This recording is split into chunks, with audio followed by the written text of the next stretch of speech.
Now, Alisha, speaking of unique solutions to common problems, what type of problems have you faced in your professional career that you think maybe some of our standard items could be a great attribute to help your customers, your patients, continue their independence and mobility? Great, thanks, Jed.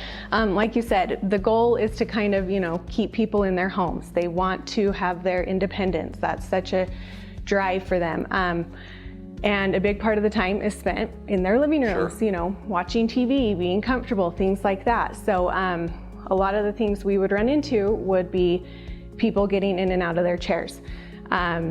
Sometimes we would have people who didn't want the help, I bet more than not, right? Yeah, quite a few people, they didn't want to give it up. So you would try to have this awkward balance between helping them, but them trying to do it themselves. And so sometimes you'd feel like you're in the way. You don't want to just come in and be like, here, let me get you out of your chair and lift you up.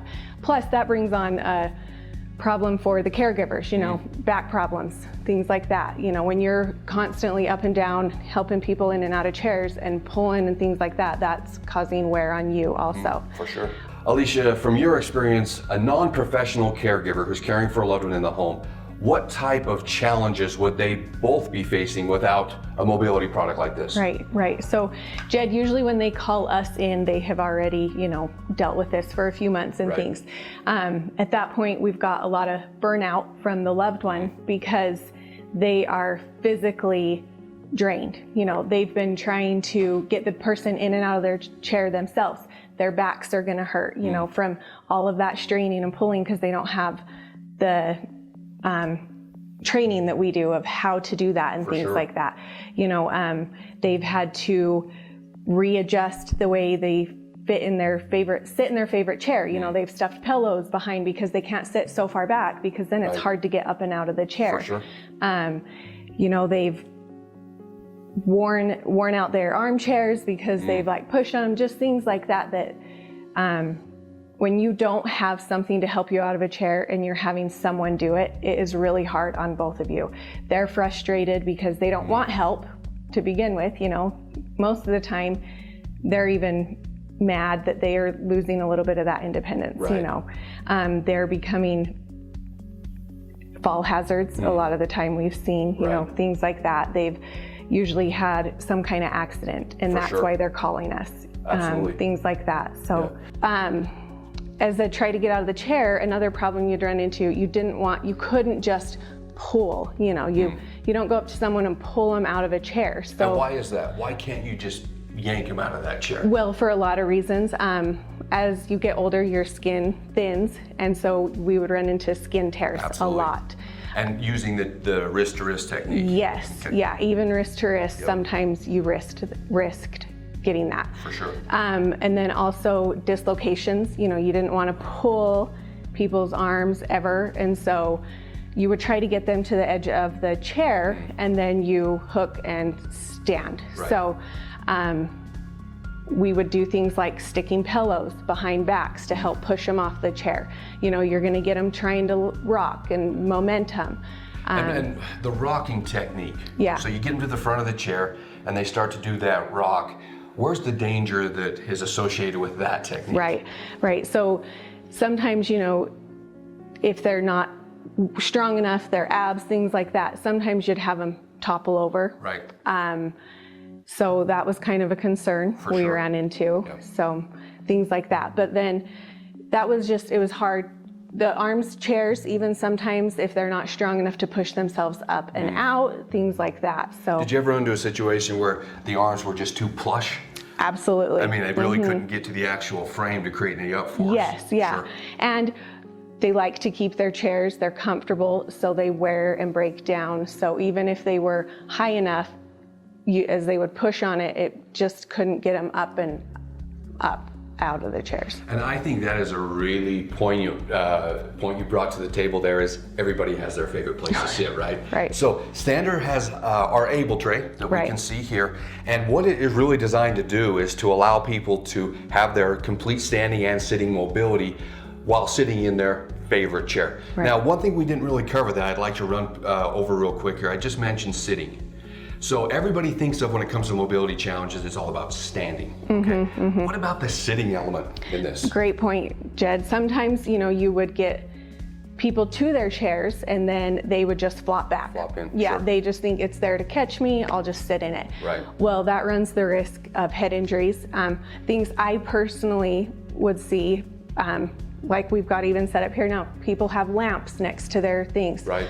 I can't tell you how many times you would have to catch a lamp, wow. a table, they'd set their cane down and then flop, and then their cane would fall on the floor. And then they couldn't reach it when it's time to stand up. And then when Sure. you're in trouble to get out. Right. So, flopping is something you want to be careful with. You can also get injured doing that too. Man, very good point. So what we have here is a solution to both of the things, both standing and sitting. So what we'd like to do is run through a couple of features and benefits of our Able Tray.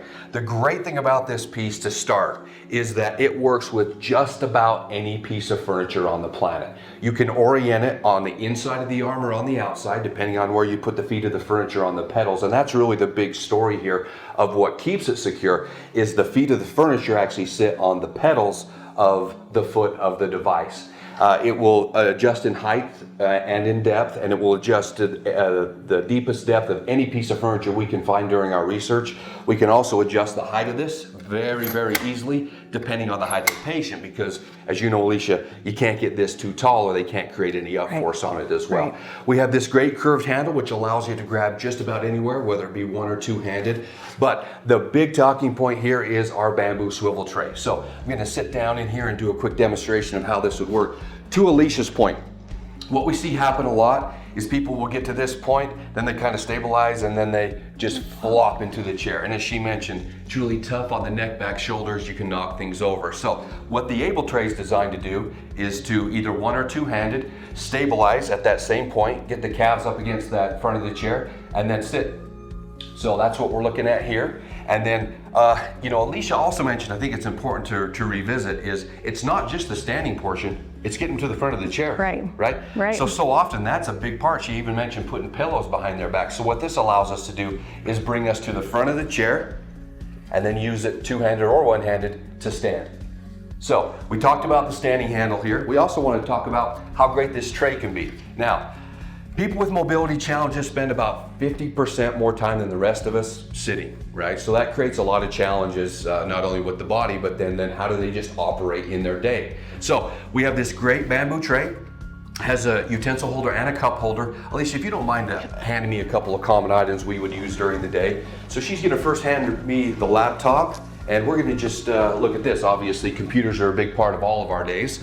So how easily this can be used to not only operate, but then if you want to stand, if you have company over, this easily swivels out of the way and anybody can operate that, and then it quickly becomes basically a pseudo end table. Another example we're going to use here is another thing we all do too much, including myself, is we watch a lot of TV, right? So a challenge that people run into that we maybe don't think of as a challenge is if we knock the remote off of whatever we're sitting on or have in front of us, it's tough to get it if you have mobility challenges, yeah? And that's why we have this utensil holder. So even if you're operating here, it's recessed, so it won't knock off, and you can easily move it without having to worry about this toppling off. Again, Alisha, if you'll hand me that book. Reading we do a lot, and this is a great thing here. If you have your cup of coffee or whatever your favorite beverage is there, you can still easily read and not worry about knocking any of those components off as well. We talked about some quick features and benefits of this here. One thing I want to do that I really want to bring up, at least you can weigh in on this as well, is that how nice the actual product looks. I mentioned when Jan and Troy went in to buy that piece of equipment for Grandma Essie that it looked like a piece of hospital equipment. This looks like something that belongs in a living room. It has really nice rich finishes. It's designed to blend in with decor. It's designed to be aesthetically pleasing, and I think it ticks all of those boxes. Absolutely. Alisha, is that a common concern people have? I mean, when these people have worked hard for their homes, and they want to stay in them, do they want to bring in all this equipment that to them makes them less proud of their home from your experience? No, Jed, that's great. Exactly what you said. Even before you brought that up, I thought, this is something that you're not going to walk into a home and automatically go, wow, they've got issues because look at all this stuff in here that they have to use to get in and out of their chairs or help them around their house. I think also it's a reminder to them that, you can't do something on your own. when you're walking into all that metal and all the hospital finishes type things. Good point. Absolutely, yeah. It's something they don't want to see. Their guests are like, what is that? You know, for sure, yeah. Very well said. One thing we really haven't spoken about, though, we talked about how the product will work with just about any piece of furniture. We really didn't talk about how it will work with a lift chair as well. A lot of customers will buy a lift chair and go, whew, all my standing issues and my sitting issues for my loved one are over, and that's really not the case, because you just mentioned when people push up from the arms, all of us are like one side dominant, correct? So the downside is if we even get a lift chair into max incline, we're usually pushing off one side or the other, which can actually cause the frame to twist and cause problems with the screw gear and the motor as well. So this actually applies for those who have lift chairs as well, and in my opinion, it's not just something that would apply to them, but be a necessity as well. Right. Because if someone has had the outlay of spend it takes to get a lift chair in your home, they're definitely spending a lot of time in that chair. In fact, people who have lift chairs spend about 9 to 14 hours a day in that chair. And if they're spending that much time, they need something that they can do all their day-to-day activities like we've demonstrated. So we really just wanted to reiterate that this really is an all-encompassing product and can work for just about any situation in just about any living room. Right. And Jed, I've even seen things with lift chairs, and as great as they are, you're right. When they bring them up, everybody needs something to kind of like then rebalance themselves. They're always needing a hand, a table, something. As soon as those lift chairs get them up, they have to readjust their feet. Yep. So, and in your experience, people usually stop it before max incline, right? Because they feel like they're going to fall out. So they still will do that rocking maneuver at the front. We've talked about forward momentum, how it can increase the probability of topples. So again, we're talking about a stabilizing handle to help them complete the process. Right.